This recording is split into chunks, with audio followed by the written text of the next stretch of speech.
Olá, muito boa noite. Uma convenção da ONU de 1951 determina que um refugiado é alguém que, temendo ser perseguido por motivo de raça, religião, nacionalidade, grupo social ou opiniões políticas, se encontra fora do seu país de origem e não pode ou não quer regressar ao mesmo. Para muitos de nós, essa realidade parece ser algo distante, ligada a outros territórios em conflito. Porém, no Brasil, mais de 4.000 pessoas são reconhecidas como refugiadas pelo governo federal. Dessas, em torno de 250, a maioria de nacionalidade colombiana, integram o programa de reassentamento solidário no Rio Grande do Sul, mantido pela Associação Antônio Vieira. Além do atendimento aos refugiados, imigrações recentes de haitianos e senegalenses, por exemplo, reforçam o debate sobre a situação dessas populações que vêm para cá em busca de uma vida melhor do que aquela que tinham acesso em seus países. Quais os desafios para atender às necessidades dos refugiados e também dos imigrantes? Para tentar responder essas e outras questões, estamos frente a frente hoje com a Relações Públicas Karen Kaid-Vapechovski, coordenadora do Programa de Reassentamento Solidário da Associação Antônio Vieira. E para entrevistá-la, contamos com a presença de Tanira Lebedeff, jornalista e mestre em Relações Internacionais e editora-chefe da TV Com. Denise Derroque, repórter da agência Rádio Web e professora da Faculdade de Comunicação Social da Uniriter, e Pablo Carlotto, filósofo, especialista em direitos humanos e coordenador do movimento de leigos missionários. Este é o Frente a Frente que já está no ar.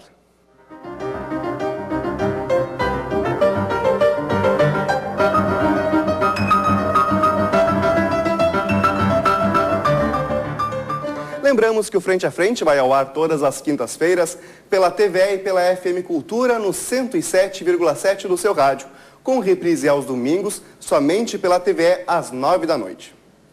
Primeiramente, coordenadora Karen, obrigado pela presença aqui no Frente a Frente. Boa noite. Boa noite, obrigada a vocês também pela oportunidade de podermos falar do nosso trabalho e, enfim, de toda as ações que nós executamos no programa de reassentamento já há 10 anos. Eu vou repetir a primeira pergunta da abertura do Frente a Frente.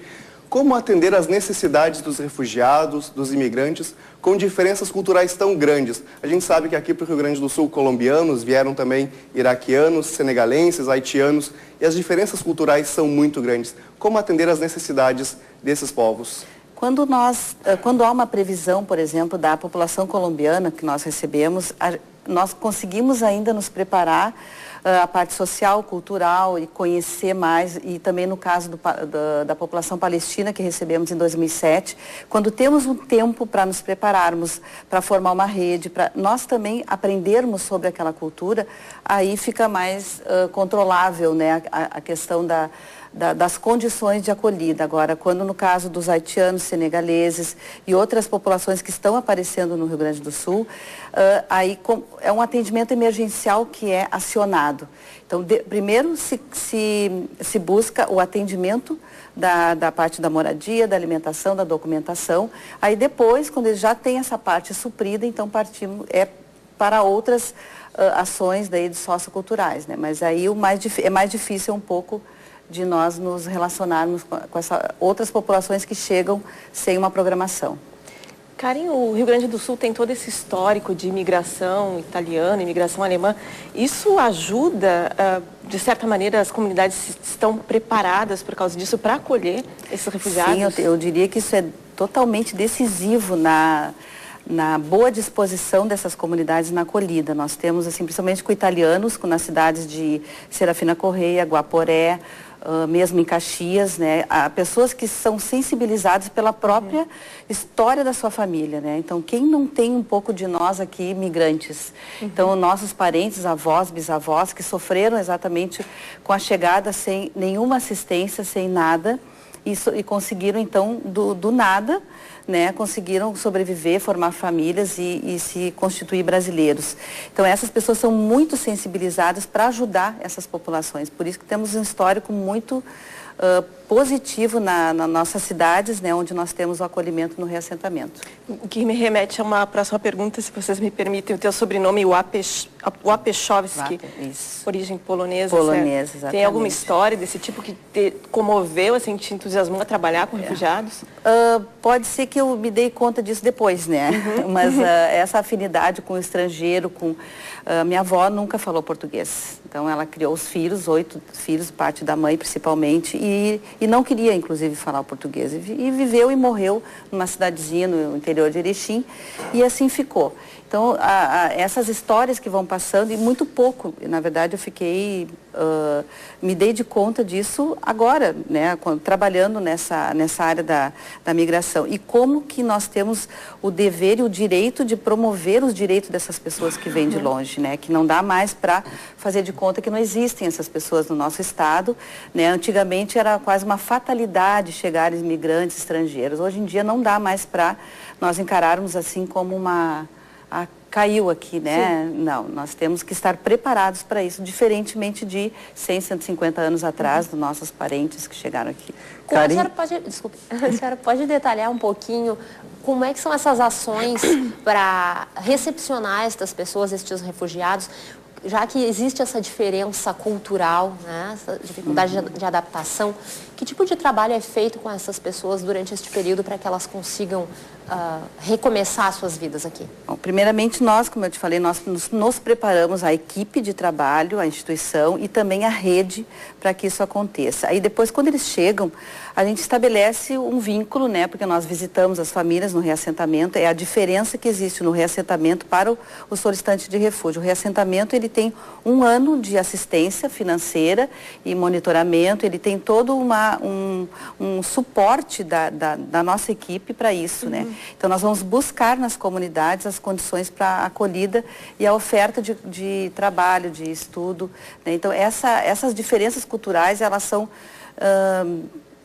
muito evidentes no início, mas aí depois o refugiado, ele é muito interessado em se adaptar. Então eles se ajudam também. Então eles já vêm muitas vezes, sabem que vem para o Brasil, porque no reassentamento eles sabem que vem, eles já vão na internet, porque a internet, os jovens principalmente, buscam muita informação. E já vem com um dicionáriozinho, já vem com palavras, né, e já perguntam como é, muito obrigada, bom dia, boa tarde. Então tem um interesse da parte deles muito importante. E nós, da nossa parte, nós não fizemos a coisa de fazer de conta que não existe a cultura deles. Pelo contrário, a gente estimula, porque embora os refugiados saiam do seu país de origem, exatamente porque o próprio Estado não consegue protegê-lo, eles têm um amor à pátria muito grande, a sua terra, a pátria. Então o sonho do refugiado é voltar para casa, né? E isso pode durar 1 ano, 2 anos, 10 anos, mas um dia ele volta, porque as raízes estão lá. Então a gente tem um tremendo respeito pela cultura dessas pessoas, pela vida delas, porque elas não estão iniciando nada novo aqui. Então elas têm uma carga, têm uma história de vida que o que a gente faz? A gente tenta iniciar uma coisa nova baseado naquilo que já tem, nas suas experiências, nas suas trajetórias de vida, né? O nosso país tem no seu DNA a questão migratória, desde a sua origem, isso é certo. Agora, no contexto atual, como é que tu vês a questão da percepção entre saber distinguir refugiado, migrante, migrante legal, migrante ilegal e assim por diante? Não corre-se o risco de se saber ou se entender que todo migrante é um refugiado? Nós trabalhamos com a premissa assim, o direito humano de se deslocar, de migrar. Então, assim, as razões pelas quais eles estão aqui, a gente até pode conhecer ou não conhecer, mas o que nós tratamos é da vida deles aqui. Então, o Brasil, na América Latina, é aqui que há a distinção, o que é um migrante, o que é um refugiado, o que é um asilado. Nos outros países, todo mundo que é estrangeiro, que não é do país, é migrante. Então, vai tudo para um programa de integração que alguns governos têm, e é tudo considerado igual, são todos iguais. Aqui não, aqui nós temos uma distinção porque a história das pessoas são diferenciadas. O refugiado, ele não tem a opção de voltar para o seu país. Diferente pode ser que o migrante, ele também sai do seu país por algum motivo, né? Ele não é totalmente espontâneo, ele tem uma razão.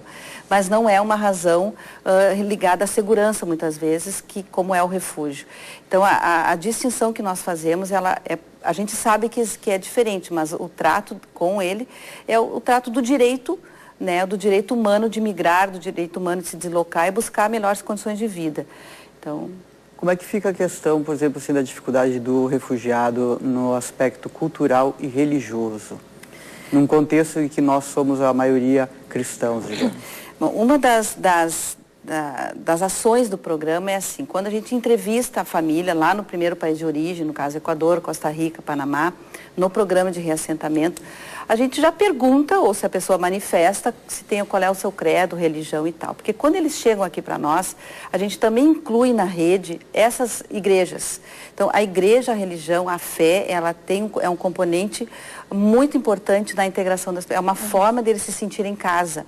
Então, se é um evangélico, né, então a gente procura o pastor daquela região onde a família vai se reassentar, vai ser reassentada, e combinamos com eles, olha, vai vir uma família assim, né, com essas características, e provavelmente eles vão lhe procurar. Então, que o senhor saiba, né, como que funciona o programa, porque eles não estão aqui abandonados, nós temos uma estrutura, né, então a igreja é um grande suporte na integração das pessoas, é uma forma de, muitas vezes, a superação da falta da família, né? Porque nós temos situações de mulheres sozinhas, homens sozinhos, então, que nós fizemos um trabalho técnico, né, na questão do reassentamento, mas nós não substituímos a família e o tecido social todo, né, o vizinho e tal. Então, a igreja todas as igrejas, todas as que a gente consegue, eles normalmente se relacionam e contribuem pra caramba na reintegração. Sobre este suporte que é dado, como fica a questão de saúde, educação, emprego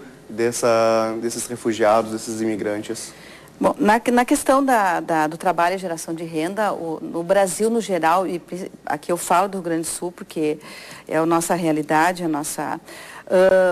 é um sinônimo de esperança de vida, porque nós temos muitos postos de trabalho para serem preenchidos. Então, o migrante, o refugiado que vem para cá não vem roubar nada de ninguém, pelo contrário, ele vem preencher uma lacuna, né, que existe nas cidades. Nós temos cidades que nós prospectamos para o reassentamento que tem cerca de 500 postos de trabalho. Então, a questão do trabalho hoje ela é muito tranquila. Hoje eu digo de uns 3, 4 anos para cá, quando o NES tem uma estabilidade financeira e social no Brasil mais encaminhada, isso chama muita atenção. Então, as pessoas se sentem muito acolhidas nessa parte. E a questão dos serviços, assim, o momento que qualquer migrante, qualquer pessoa que está em território nacional, ele por lei, tem o suporte da lei para acessar todos os serviços de saúde, educação, todos os serviços sociais, porque está em território nacional. Nós temos o serviço que se chama de acesso universal. Então, o que nosso trabalho é? É mostrar para o beneficiário, para o refugiado, para o migrante, que ele tem esse direito. E também nossa função é mostrar para os agentes públicos que eles têm direito. Porque esse é um tema muito novo, muito recente, a questão da garantia de direitos para estrangeiros aqui no Brasil e no Estado. Então, nosso trabalho como agência também é fazer esse diálogo, essa formação junto a agentes públicos, sociedade civil, universidades. Então, toda a rede a gente faz, nós temos um programa de diálogos de formação para integração e proteção de imigrantes e refugiados. Então, mostrar para as pessoas que não é favor nenhum, né, um posto de saúde atender um estrangeiro, não é. Então, ele é o direito humano de ter acesso à saúde e educação. Então, nós normalmente, as instituições e as prefeituras que nós fizemos contato, é tranquilo, né? E quando não é tranquilo, nós também temos um suporte da Defensoria Pública da União, que nós temos uma parceria muito, muito boa com a DPU aqui em Porto Alegre e também em todas as regiões, para a garantia do direito. Então, se não é questão do atendimento ser normal, entrar no fluxo como um brasileiro, nós então informamos o caso à DPU, aí é feito uma outra relação daí com... Mas isso é bem raro, assim, não aconteceu de judicializar um atendimento à saúde, por exemplo. Existe casos de preconceitos contra esses refugiados, as pessoas que vêm de fora? Eu diria muito mais do que preconceito, desconhecimento. né? É um assunto novo, então a ignorância muitas vezes causa uma insegurança no atendente ali do posto de saúde ou na escola, da direção da escola, que tem medo. Mas eu não posso garantir o ingresso aqui dessas crianças no colégio. Pode sim, então a gente informa as coordenadorias regionais muitas vezes.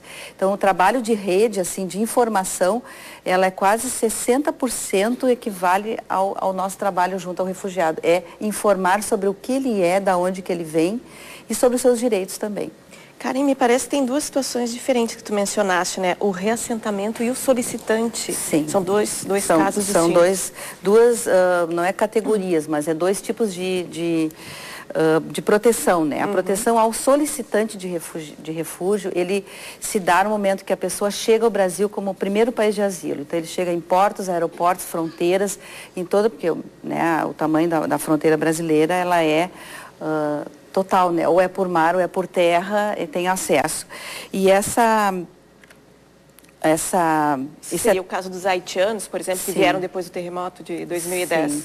Os haitianos é um caso de visto humanitário, né? Vocês já devem ter visto, que é uma categoria de migração diferenciada, e o Brasil é um dos únicos países que garantiu esse tipo de status, né, humanitário para esse tipo de deslocamento. Não existe refugiado ambiental ainda e provavelmente não se sabe se vai... Essa discussão está, né, no interior lá das Nações Unidas, junto ao Acnur, né, que é a agência da ONU para refugiados. Existe uma discussão, existe uma demanda mundial muito grande, mas em razão da preservação do status legal, da configuração legal do direito internacional do refugiado, então não se vai ampliar, a princípio, para ambiental. Vai se criar talvez uma outra nomenclatura, né, de proteção para essas pessoas tipo haitianos, né? E essa garantia dos haitianos, tecnicamente, ela pode ter sido extrapolada para senegaleses, ganeses e outras culturas que estão tendo o mesmo destino de entrada pelo Brasil? Existe uma demanda, sim. O que aconteceu no último mês de setembro, no dia 10? Aconteceu uma reunião, porque quem define o status migratório, que não seja refúgio, porque o refúgio é o CONARE, é o órgão multiministerial ligado ao Ministério da Justiça. Então, trata do refúgio, tá? Só do refúgio. E a questão migratória toda é tratada no Conselho Nacional, o CENIG. Então, em setembro foi levado... por essa questão dos senegaleses e haitianos, principalmente senegaleses que não têm ainda uma documentação, um status definido. A Secretaria da Justiça do Estado, através do COMIRAT, que é o Comitê de Atenção a Migrantes, Refugiados, Apátridas e Vítimas do Tráfico de Pessoas, na pessoa da diretora de Direitos Humanos, doutora Tâmara, levou ao conhecimento do CENIG a questão dos senegaleses aqui no Estado. Foi o primeiro Estado a ter esta posição de demandar o CENIG para definir porque são mais de 900 pessoas só em Caxias e Passo Fundo, isso registradas, fora as que estão, né, com algum temor de serem identificados, porque existe isso, né, e ficam meio transparentes, né? Mas existe mais de 1.000 pessoas nessa situação. Então, essa demanda foi levada ao CENIG e tem que se definir. Então, existe já na próxima reunião, agora de outubro, já aconteceu em novembro, deverá ter uma definição do CENIG, qual o encaminhamento que se vai dar para os senegaleses, né?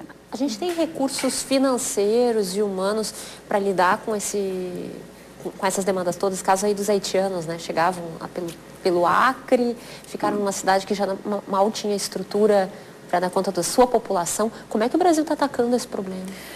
O Brasil está atacando exatamente a demanda, né? Então, a questão dos haitianos, por exemplo, é ruim e é boa. Foi boa no sentido que está tornando visível essa preocupação no Brasil. Então, tanto lá no Acre, que eles até decretaram lá um estado de emergência em função do número de pessoas circulando na cidade. Então, se não houvesse isso, talvez se fosse 100, 200 pessoas, o impacto seria pouco e a coisa ficaria por isso mesmo. Mas o fato do haitiano, de 2 anos para cá, tem detonado um processo de responsabilidade das instâncias de Estado, né? Então, governos, federação e municípios estão, porque, claro, está batendo na porta o problema. Então, tem que se criar, então, definir e buscar a criação de políticas públicas específicas para atendimento, né? O que existe hoje? Existe acesso à educação, saúde e tal, mas não existe ações específicas para essas pessoas que estão chegando.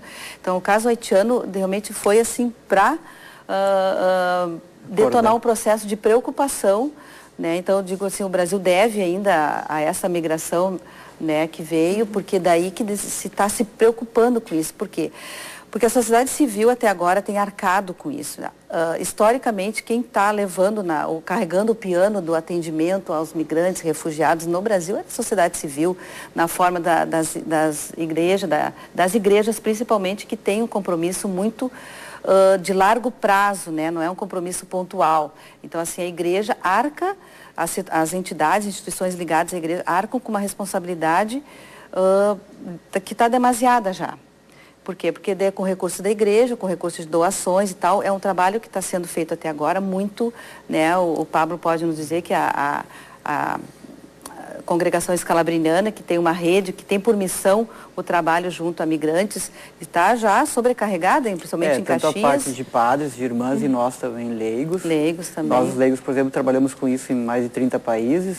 Vemos a dificuldade e vemos de que, no caso de Brasil, Rio Grande do Sul, há que se fazer aquela mudança que tu estavas colocando ali. Fiquei feliz de ouvir sobre a questão de estruturas do governo e da sociedade civil estão se colocando, digamos assim, ao par, se sensibilizando e se colocando a trabalho. Mas a pergunta que eu te faço, né, nesse sentido será que decorre por conta do atendimento que foi dado aos colombianos e depois mais alguns segmentos, decorre um conceito que chega a soar preconceito de que migração, refugiados é coisa de igreja, que a igreja que resolva isso?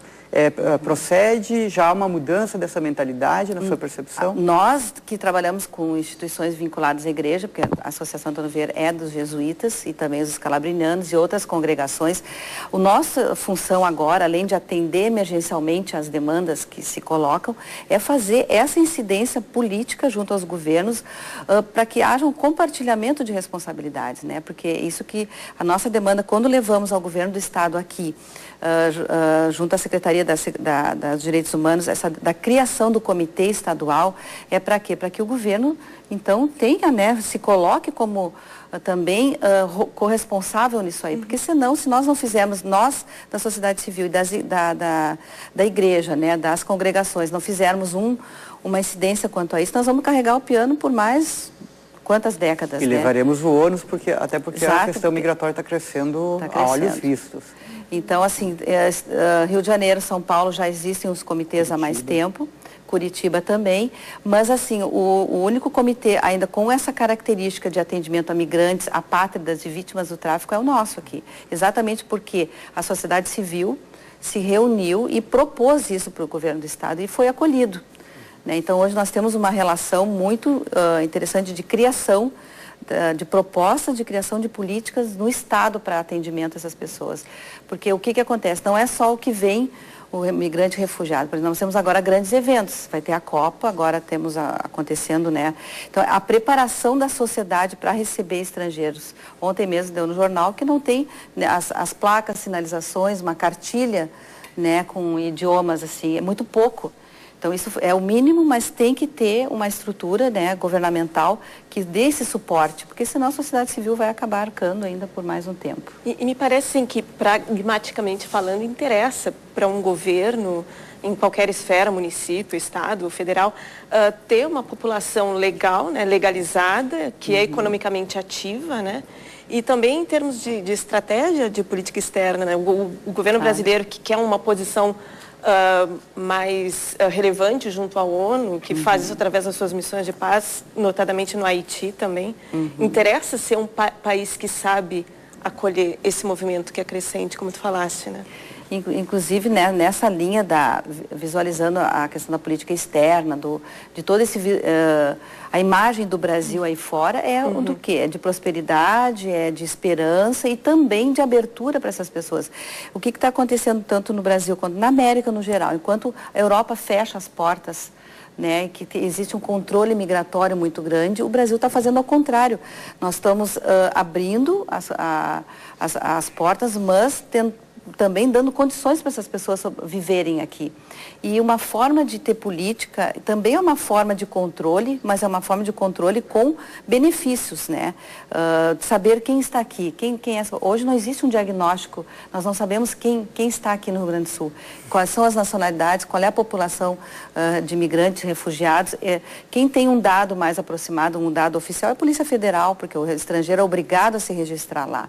Mas fora isso, tem outras pessoas que estão circulando no estado sem pertencerem a lugar nenhum, né, totalmente transparentes. Então, uma forma de a gente também sistematizar toda essa parte da acolhida, dar condições para a sociedade civil trabalhar em parceria com o governo, é saber quem são essas pessoas e quais demandas que tem. Porque a ideia é incluir essas populações na criação das políticas, né? Porque não adianta nós estarmos em gabinetes criando ações, ideias bacanas, achando que está cobrindo uma necessidade. A questão migratória, ela acaba atingindo outras situações humanas bem, digamos assim, bem cruciais que a gente vive. O tráfico humano, a questão das drogas, a questão do comércio ilegal. Como é que tu vê, assim, por exemplo, um aspecto que me preocupa muito? Como é que estamos nós pensando a questão vulnerável do refugiado a se tornar um escravo? Ou em situações de escravidão? Esse é um risco, em outros países já existe esse risco, quando não há um controle social sobre isso. Por isso que a incidência da sociedade civil é importante, porque o governo não está em todas as pontas. Nós estamos, né? A rede de proteção social, ela é ampla. Então, assim, quem vai evitar isso é a sociedade civil, que vai denunciar e vai demandar as autoridades para que isso seja, né, o máximo controlado. Houve situações de denúncia de provável trabalho escravo. Aí eu sei que houve, através da Comissão de Direitos Humanos da Assembleia, missões no interior do estado, onde estão exatamente trabalhando os haitianos, para ver se era isso mesmo que foi deflagrado, algum tipo de trabalho escravo. Talvez tenha havido um mal-entendido, né? Porque o que acontece com populações que estão muito tempo em deslocamento? As pessoas não estão acostumadas com uma vida formal. Então, acordar cedo, trabalhar 8 a 10 horas por dia, trabalhar sábado e tal. Então, quando eles vêm e se deparam com essa realidade, eu estou sendo explorado. Então, a primeira, porque essas pessoas não foram preparadas para isso. Do contrário, que no reassentamento, quando nós recebemos as famílias, a gente já diz, olha, carga horária é essa, existe sindicato, tem direito trabalhista, carteira assinada, damos todo o panorama de como são as relações trabalhistas aqui. O migrante que vem por conta, no caso dos haitianos, dos senegaleses, eles não sabem disso. E a empresa, muitas vezes, não tem condições de fazer essa formação rapidamente. Aí o cara levanta cedo, 6 horas da manhã, às 7h30 está entrando na fábrica e tal, e de repente ele se depara com uma realidade que ele não estava acostumado. Isso pode detonar um sentimento de exploração. Aí ele vai procurar fazer uma denúncia, procurar os direitos, algo assim. Então, as denúncias que a gente soube que houveram, né, muitas delas não tinham um fundamento, né, legal, não era uma exploração de fato, mas sim, talvez a questão da hora extra, né, trabalha mais, 2 horas a mais, mas também ganha mais. Então, eu creio que é muito do entendimento da nossa realidade aqui. Ok. Eu peço licença, Karen, porque o Frente a Frente faz agora um breve intervalo, nós voltamos na sequência.